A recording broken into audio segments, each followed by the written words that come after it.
NTSB, with help from the FBI, combing the scene of that deadly helicopter crash that killed NBA superstar Kobe Bryant, his 13-year-old daughter Gianna, and 7 other people.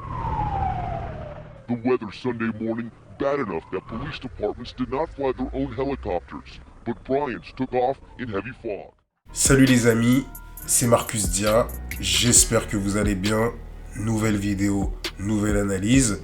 Comme vous avez pu le constater, malheureusement, on va parler de la mort de Kobe Bryant, ainsi que sa fille, et de 7 autres passagers qui ont perdu leur vie lors d'un crash en hélicoptère.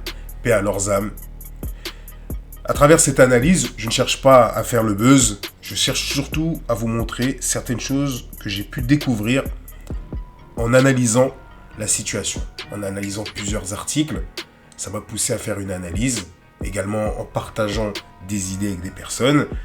Et des gens me disaient, fais une analyse autour de la mort de Kobe Bryant. Et tout en cherchant, et comme par hasard, en lisant des bouquins, et également par rapport à des articles qu'on a pu me partager, il y a quelque chose qui m'a frappé à l'œil, et je vois que peu de gens en parlent, donc c'est pour ça que je me permets de faire cette analyse. Bien souvent, on nous traite de complotistes, on va nous dire que vous voyez du complot partout. Je suis réellement désolé, mais des fois quand il y a des choses qui coïncident et qui sont trop fréquents, alors dans ces moments-là, je me dis que ce n'est pas forcément un hasard. Avant de commencer cette analyse, je tiens déjà à vous remercier pour votre soutien depuis la création de cette chaîne. Grosse force à vous tous. Qu'est-ce que je vais dire autour de la mort de Kobe Bryant avant de la commencer cette analyse ? On a été nombreux à être touchés, à être émus par la mort de Kobe Bryant ainsi que de sa fille. Et ça, c'est tout à fait logique parce que beaucoup de gens appréciaient Kobe Bryant parce que c'était une légende. Je dirais, moi personnellement, j'ai été touché par sa mort parce que c'était une forme encore de rappel pour nous montrer qu'en fin de compte, la vie ici-bas est éphémère et qu'elle ne tient qu'à un fil et que du jour au lendemain, la mort ne prévient pas, elle vient vous chercher. Et bien souvent, des personnes se sont attardées sur des choses futiles, matérielles dans ce bas monde et n'ont pas forcément compris le sens de leur existence dans ce bas monde. Alors on va commencer cette analyse. Et on va déjà démarrer par toutes les thèses complotistes qu'on a pu entendre. Et par la suite, on va développer certaines choses, on va s'attaquer plus ou moins à certaines choses que moi j'ai pu déceler lors de mon analyse. On attaque ça tout de suite. La recette pour une bonne théorie du complot, c'est déjà de trouver plusieurs situations, plusieurs scènes qui sont censées être des scènes prémonitoires qui en fait nous préviennent de la future mort de quelqu'un. Donc là, par exemple, on va commencer déjà par cette scène qui date de 2011, où Kobe Bryant et Kanye West tournent un clip en partenariat avec Nike. Et dans cette scène, on voit que Kobe Bryant jette une balle explosive dans un hélicoptère, et cet hélicoptère va s'écraser. Donc forcément, l'hélicoptère s'écrase et Kanye West va mourir. Donc là, à travers ça, on peut se dire, oh tiens, ça doit être forcément un signe prémonitoire. On peut également s'intéresser à ce tweet qui est sorti le 13 novembre 2012, qui annonçait que Kobe Bryant allait perdre la vie lors d'un crash en hélicoptère. Ce tweet date du 13 novembre 2012. On peut se dire que la personne qui l'avait rédigé était très inspirée. D'ailleurs, on va revenir sur ce tweet par la suite. Mais moi, il y a quelque chose qui me fascine, c'est qu'à travers tous les livres que j'ai pu lire, qui parlent de rituels sataniques, de ce qui est des Illuminati et autres, on voit souvent la même chose.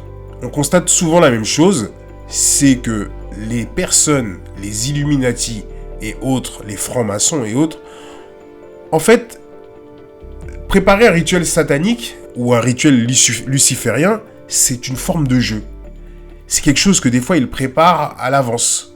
Donc c'est pour ça qu'on a pu le voir à travers des dessins animés comme les Simpsons qui nous annoncent que par exemple Donald Trump allait être président, ou bien les Simpsons qui nous annoncent la mort de Robbie Williams, ou bien la Family Guy, ce dessin animé qui nous apprenait, en perdant son chien Brian, quelques jours après, Brian qui jouait dans Fast and Furious, l'acteur Paul Walker qui perdait sa vie, on se dit forcément ce ne sont que des hasards.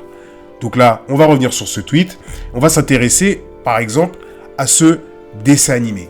Ce dessin animé qui date de 2017, et dans ce dessin animé, regardez par vous-même, on voit la mort de Kobe Bryant en hélicoptère. Regardons ça tout de suite. thing. Oh shit! It's Kobe Bryant! Help me! Just pass me the trophies and we'll pull you out! Pass! On peut voir dans ce dessin animé, notamment dans cette vidéo qu'on vient de regarder, que Kobe Bryant s'écrase en hélicoptère, qu'il est accompagné de ses trophées et de ses 5 bagues de champion. Donc l'hélicoptère explose, il reste ses 5 bagues de champion. On peut se rendre compte qu'au final, il lui reste plus rien. Est-ce que c'est un signe? On ne le saura jamais. On continue la suite. On revient sur le tweet de novembre 2012. Forcément, après la mort de Kobe Bryant, notamment dans ce crash d'hélicoptère, certaines personnes vont se souvenir de ce tweet qui expliquait que Kobe Bryant allait perdre sa vie, allait mourir dans un crash. Et donc on peut voir que des personnes le ressortent, jusqu'à ce que même des abonnés qui sont en Chine vont reposter une capture d'écran de ce tweet pour dire « Regardez, il l'avait quand même prédit ». Sauf que, par la suite, quand on va retourner sur le compte de la personne qui a fait ce tweet, étrangement, ce tweet serait devenu un fake. À gauche, vous avez l'ancien tweet qui date donc du 13 novembre 2012 avec l'heure 4h32. À droite, quand on retourne sur ce dénommé Nozo, eh ben, le tweet se transforme en un tweet qui date du 13 novembre, effectivement, mais sauf que là, c'est à 21h32. Et là, regardez, juste derrière le 13 novembre 2012, qu'est-ce qu'on a? Carbone version 2.5. Carbone version 2.5 est une application qui permet de modifier un tweet. Normalement, à l'heure d'aujourd'hui, je pense qu'il n'est plus possible de le faire sur Twitter. Et donc les gens disent, bon bah finalement, c'était un fake. Sauf qu'en faisant des recherches, on se rend compte que donc ce tweet était sorti le 13 novembre 2012 et que quand on va chercher, par exemple, à retrouver des anciens fichiers de Carbone, eh bien regardez ce qu'on trouve. À gauche, vous avez donc ce tweet qui est censé être le tweet qui datait du 13 novembre 2012, sauf que là, je vous ai montré qu'il y a eu un changement d'heure. Là, c'est 21h32 et tout de suite après, le 13 novembre 2012, vous avez la mention Carbone V5 qui vous indique que la personne aurait utilisé un logiciel pour modifier son tweet. Et donc, au final, à partir de cette théorie, les gens se sont dit, bon, bah, finalement, ça devait être un tweet fake. Et là, regardez, sur votre droite, vous avez un lien APK, Android, qui vous permet de télécharger Carbone for Twitter. Et cette version, elle date c'est une version inférieure, de la version 2.5. Donc, c'est une version qui est la version 2.4.31 et elle est sortie le 7 novembre 2015. Ce qui pose un problème, c'est que cette version n'existait pas à l'époque, à la date de ce tweet en 2012. Donc une fois de plus, ça pose certaines questions. Bien entendu, je ne pense pas qu'on va trouver des réponses à ces questions. Mais là, je vous montrais les différentes manières qu'on peut commencer à se poser des questions et forcément être accusé de complot, de théorie de complot. Maintenant, on va rentrer dans le vif du sujet. Et moi, je vais vous montrer, par contre, ce que moi j'ai pu comprendre par rapport à des livres que j'ai pu lire. Et d'ailleurs, je remercie une abonnée qui s'appelle Adala, je crois, si je ne me trompe pas. Oui, c'est Alida. Et elle m'avait partagé un lien d'un livre qui s'appelle Des pions sur l'échiquier et qui parle notamment de tout ce qui est Illuminati, etc. Et comme par hasard, en ce moment, j'étais en train de lire ce bouquin. Et c'est ce qui va m'amener au raisonnement que vous allez découvrir par la suite. Nous sommes donc sur la place Staples Center. Et on voit qu'il y a énormément de fans qui rendent hommage à Kobe Bryant. Kobe! Kobe! Kobe! We love you, Kobe! We love you!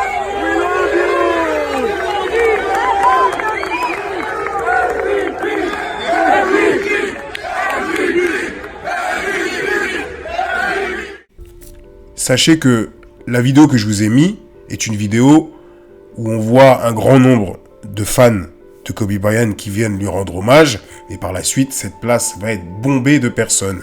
Donc pour ceux qui s'intéressent à tout ce qui est thèse luciférien ou des Illuminati ou des francs-maçons, sachez que, admettons que ça serait un sacrifice, pour ceux qui y croient, hein, je vous l'ai dit, hein, là, comme je vous l'ai dit, on part dans une théorie complotiste. Mais ceux qui penseraient, par exemple, et qui croient en ces thèses de sacrifice, de rituels sataniques et autres, eh ben, il faut savoir que sacrifier quelqu'un comme Kobe Bryant, c'est énormément de puissance pour ces rituels sataniques. Parce qu'il faut savoir que quelqu'un comme Kobe Bryant, c'est une star internationale. Et c'est pour ça que, d'ailleurs, sa mort a ému énormément de personnes dans le monde entier. Ça aurait pu se passer de la même manière si on aurait perdu, par exemple, Lionel Messi ou Cristiano Ronaldo. Donc là, derrière, là, sur cette photo, sur ce plan, on voit le Staples Center. Staples Center, pour ceux qui le savent, c'est là où Kobe Bryant a joué énormément de matchs, puisqu'il jouait chez les Lakers de Los Angeles. Et ben, ce jour-là, Kobe Bryant perd sa vie, donc le 26 janvier 2020, et ce même jour, c'est le soir des Grammy Awards. Grammy Awards, qui est une des plus grandes cérémonies pour remercier, récompenser les artistes et tous ceux qui sont dans le domaine de la musique, donc les différents métiers, les techniciens, etc. Et ben, si vous réfléchissez bien, on a vécu la même scène. On a perdu une grande star la veille des Grammy Awards, et c'était en 2012. Il s'agissait de Whitney Houston. Et pour ceux qui se souviennent, il y a eu énormément de vidéos là-dessus, de vidéos complotistes, comme on les appelle si souvent. Et donc là, on avait trouvé que la chorégraphie de Nicki Minaj était assez étrange parce que ça ressemblait à un rituel satanique. On avait également trouvé assez étrange la prestation de Jessica Hudson, notamment parce qu'il y avait la photo de Whitney Houston au-dessus de sa tête et qu'il y avait un spot qui était focalisé sur elle. Et l'image symbolique par rapport à plein de chroniques, c'était que justement, on était en train de montrer que c'était Jessica Hudson qui allait être la relève de Whitney Houston et qu'on venait de sacrifier Whitney Houston. Bien sûr, tout ceci, comme je vous le dis, font partie des complots, de la théorie du complot. Maintenant, moi, je vais vous montrer ce que moi j'ai pu comprendre et ce qui est en accord avec ce que j'ai pu lire à travers plusieurs livres. Et d'ailleurs, j'ai remarqué que très peu de personnes, d'ailleurs j'en ai pas vu du tout, qui en ont parlé.